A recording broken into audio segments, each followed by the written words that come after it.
কবিতা মাৰ স্মৃতি লেখক কাৰ্পুমপুৰি পেগু মা তুমি চিৰপূজ্য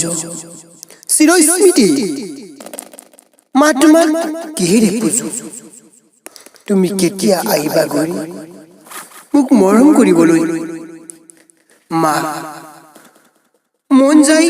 মোৰ তোমাৰ চাদৰৰ আঁচলৰ তলত উমলিবলৈ মন যায় মোৰ তোমাৰ সৈতে খেলিবলৈ পিছে মা তুমি যে মোৰ কাষত নাই মাথো মালৈ বৰকে মনত পৰে মা তোমাৰ স্মৃতিত মই উজাগৰি নিশা কটাইছো কেতিয়াবা দুপৰ নিশা উচপি উঠিছো মই জানো মা তুমি কেতিয়াও মোৰ ওচৰলৈ ঘূৰি নাহা মোক মৰম কৰিবলৈ তুমি নাথাকিলেও তোমাৰ স্মৃতিটো সদায় মোৰ কাষত থাকিব মা তুমি য'তেই থাকা সদায় সুখ শান্তিৰে থাকিবা মোক সদায় আশীৰ্বাদ দিবা